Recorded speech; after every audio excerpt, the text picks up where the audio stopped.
प्यारे दोस्तों, सऊदी शेख ने हिंदुस्तानी ड्राइवर पर जुल्म की इंतहा कर दी। फिर देखो अल्लाह ने कैसे उस सऊदी शेख से बदला लिया। हिंदुस्तानी ड्राइवर और सऊदी शेख का सच्चा वाकया जानकर आप भी हैरान हुए बगैर नहीं रह सकेंगे। जुल्म करने वाले का क्या अंजाम होता है, ये जानने के लिए इस कीमती वीडियो को आखिर तक जरूर देखिएगा। वीडियो को लाइक और चैनल को सब्सक्राइब करना हरगिज ना भूलें। तो आइए चलकर मौजू का बाकायदा आगाज करते हैं। यारे दोस्तों, आज हम जो वाकया आपसे शेयर करने जा रहे हैं, ये वाकया हिंदुस्तानी ड्राइवर मोहम्मद अकरम का है। मोहम्मद अकरम की कहानी कुछ इस तरह से है कि मोहम्मद अकरम बेहतरीन रोजगार के सिलसिले में सऊदी अरब पहुंचा ताकि वहां रहकर अच्छी कमाई कर सके, क्योंकि मोहम्मद अकरम के घरेलू हालात बहुत खराब थे। सऊदी अरब में कुछ दिन धक्के खाने के बाद मोहम्मद अकरम को एक जॉब मिली और अगले कुछ ही महीनों के बाद इसने एक गाड़ी खरीद ली ताकि वो लोगों के सामान को एक जगह से दूसरी जगह ले जाकर ओवर टाइम लगा सके। दिन यूं ही गुजरते गए और मोहम्मद अकरम कुछ पैसे बचाकर अपने घर भेजता रहा। ताहम 2 साल एक कंपनी में नौकरी करने के बाद अचानक कंपनी बंद हो गई और तमाम वर्कर्स को कंपनी से निकाल दिया गया, जिसमें मोहम्मद अकरम भी शामिल था। ताहम इसने गाड़ी पर सामान लादकर इधर उधर मुंतकिल करना शुरू कर दिया। यूं इसकी कुछ ना कुछ दिहाड़ी बन जाती। ये सिलसिला भी कुछ ज्यादा ना चला और अब मोहम्मद अकरम सारा दिन ग्राहक के इंतजार में बैठा रहता, मगर कोई ग्राहक ना आता, क्योंकि मोहम्मद अकरम ने कोई कंपनी ज्वाइन नहीं कर रखी थी और वो अपने तौर पर ग्राहक की तलाश करता। दोस्तों, वीडियो में आगे बढ़ने से पहले हम आपको ये भी बताना चाहते हैं कि शुगर एक ऐसी बीमारी है जो आजकल ज्यादातर लोगों में देखी जा रही है। इसलिए हम आपके लिए अफ्रीका की जड़ी बूटियों से बनी एक ऐसी दवाई लेकर आए हैं जिससे आपकी शुगर की बीमारी बिल्कुल जड़ से खत्म हो जाएगी। मर्दाना कमजोरी और धात के मरीजों के लिए भी हमारे पास बहुत ही कामयाब दवाई मौजूद है, जिसको अगर आप एक बार इस्तेमाल कर लोगे तो इंशाल्लाह अपनी दुआओं में हमेशा याद रखोगे। सिर्फ एक ही महीने ये दवाई खानी होती है। इस नंबर पर एड्रेस व्हाट्सएप करके आप दवाई ऑर्डर कर सकते हैं या फिर आप कॉल करके अपना ऑर्डर लिखवा सकते हैं। एक बार ऐसा हुआ कि एक हफ्ते तक मोहम्मद अकरम नामी इस हिंदुस्तानी नौजवान को कोई काम न मिला और इसके जेब में पड़े पैसे भी खत्म हो गए। वो बहुत परेशान था कि एक दिन अचानक उसे फोन कॉल आई, जो किसी अरबी शेख यानी कफील की कॉल थी। इसने मोहम्मद अकरम का फोन नंबर उसकी कंपनी में काम करने वाले एक दोस्त से लिया था। कफील ने कहा कि मैंने जद्दा में कुछ बकरियां खरीदी हैं, उनको मक्का मुकर्रमा ले जाना है, क्या तुम ले चलोगे?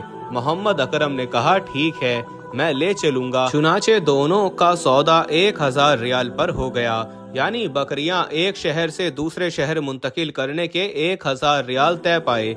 मोहम्मद अकरम बहुत खुश हुआ क्योंकि बहुत दिनों बाद उसे काम मिला था। प्यारे दोस्तों, यहाँ एक परेशानी ये थी कि मोहम्मद अकरम के पास बामुश्किल पेट्रोल के पैसे थे और जब उसने जेब चेक की तो उसमें सिर्फ 150 रियाल पड़े थे। मोहम्मद अकरम ने अल्लाह का नाम लेकर पेट्रोल डलवाया और शेख की बताई हुई जगह से बकरियां अपनी गाड़ी में लोड की और इस उम्मीद पर मक्का मुकर्रमा की जानिब चल पड़ा कि काम पूरा हो जाने पर उसे 1000 रियाल मिल जाएगा। मोहम्मद अकरम जब मक्का पहुंचा तो उसने शेख को कॉल करके मतलूबा जगह का पूछा और टाइम से पहले ही उस मकाम पर पहुंच गया। मोहम्मद अकरम ने देखा कि शेख का घर बहुत बड़ा था और कोई फंक्शन चल रहा था। उसने दिल ही दिल में ख्याल किया कि मुमकिन है कि शेख उसे खाना भी खिलाए, क्योंकि उस वक्त न सिर्फ खाने का वक्त हो चुका था बल्कि शेख के घर के सहन में बहुत सी देगें पकाई जा रही थीं। शेख ने मोहम्मद अकरम से कहा कि बकरियां अनलोड कर दो। चुनाचे उसने चंद ही मिनट्स में बकरियां अनलोड कर दी, जिसके बाद शेख ने उससे दरियाफ्त किया कि इनका किराया कितना है। तो मोहम्मद अकरम ने कहा कि शेख साहब, हमारे दरमियान 1000 रियाल तय हुआ था, यानी आपने मुझे किराए की मद में 1000 रियाल देना है। ये सुनते ही शेख गुस्से में आ गया और कहने लगा कि तुमने जद्दा से मक्का तक सिर्फ बकरियां लाई हैं, कोई ज्यादा मेहनत मुशक्कत नहीं की। मैं तुम्हें 1000 रियाल नहीं दे सकता, ये किराया बहुत ज्यादा है। ये सुनकर मोहम्मद अकरम परेशान हो गया, क्योंकि वो बहुत उम्मीद और आस लगाकर आया था, लेकिन शेख उसकी बात मानने को तैयार ही नहीं था। काफी बहस और तकरार के बाद शेख ने मोहम्मद अकरम से कहा कि मैं तुम्हें 400 रियाल दे सकता हूँ, ये भी इसलिए कि मैंने तुमसे फोन पर बात की, वरना ये रकम भी बहुत ज्यादा है। मोहम्मद अकरम को कुछ समझ न आया। वो अभी गुस्से में जाकर गाड़ी में बैठ गया और सोचने लगा कि अब क्या करूं। प्यारे दोस्तों, मोहम्मद अकरम क्योंकि हिंदुस्तानी था, इसलिए वो सऊदी कानून की वजह से शेख से झगड़ा भी नहीं कर सकता था। उसने सोचा कि 400 रियाल तो ले लूं, ऐसा ना हो कि शेख वो रकम भी देने से इनकार कर दे। खैर, उसने बहुत मिन्नत समाजत के बाद 400 रियाल लिए, लेकिन इसके कमाए हुए 400 रियाल पेट्रोल भरवाने में ही खर्च हो गए। दूसरी जानिब उसे शदीद भूख लगी हुई थी और भूख से उसका हाल बुरा हो चुका था, लेकिन उसकी जेब में 1 रियाल भी नहीं था कि वो किसी होटल से खाना खा सके। मोहम्मद अकरम को बहुत दुख हुआ कि शेख ने उस पर बहुत जुल्म किया और उसका हक भी अदा नहीं किया। वो इसी सोच में गुम अपने शहर जद्दा की जानिब चल दिया। रास्ते में एक पेट्रोल पंप के करीब पहुंचकर भूख से उसकी तबीयत खराब हो गई। मोहम्मद अकरम बार बार उस शेख को याद करता जिसने उसके साथ इतना बड़ा जुल्म किया था। तबीयत खराब होने की वजह से वो मजीद गाड़ी ड्राइव नहीं कर सकता था, इसलिए उसने पेट्रोल पंप पर गाड़ी रोक दी और अंदर बैठे बैठे खाना काबा की जानिब मुंह करके कहने लगा, या अल्लाह, उस शेख ने मेरे साथ बहुत जुल्म किया। अब मैं कहाँ जाऊँ? अपना हक किससे मांगूं? मैं ये मामला तेरे हवाले करता हूँ, तू ही बेहतरीन फैसला कर।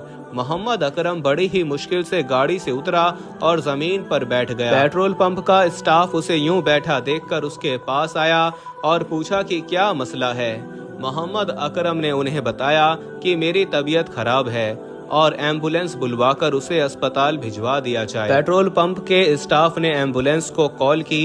यूं मोहम्मद अकरम अस्पताल पहुंच गया। डॉक्टर्स ने फौरी तौर पर उसके कुछ टेस्ट करना चाहे तो मोहम्मद अकरम ने एक सऊदी डॉक्टर को पास बुलाकर हकीकत से आगाह किया और बताया कि डॉक्टर साहब, असल में मेरी तबीयत भूख की वजह से खराब हुई और मेरे साथ ये मामला पेश आया।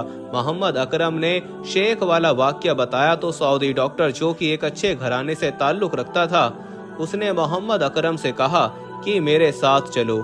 पहले तो उस डॉक्टर ने अस्पताल के बाहर बने रेस्टोरेंट से अकरम को खाना खिलाया और फिर उसे अपनी गाड़ी में बिठाकर उस पेट्रोल पंप पर ले गया जहां मोहम्मद अकरम की गाड़ी खड़ी थी।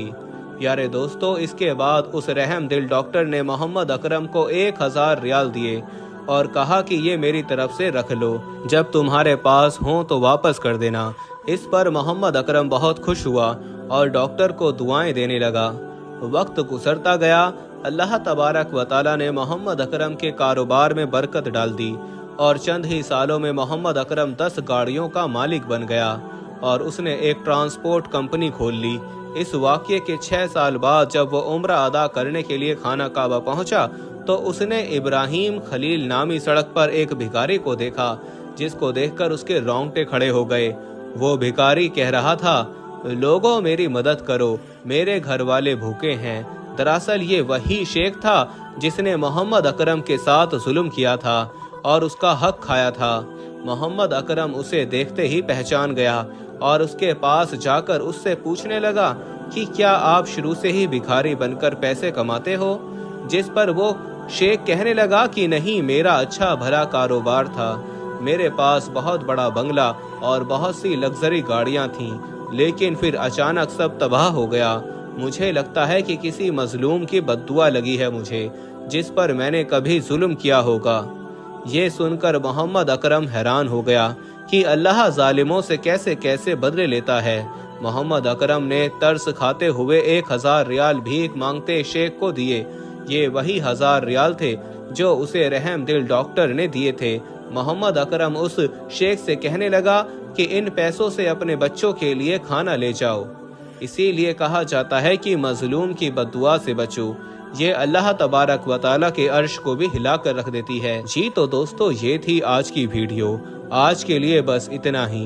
अगली वीडियो तक के लिए अल्लाह निगहबान।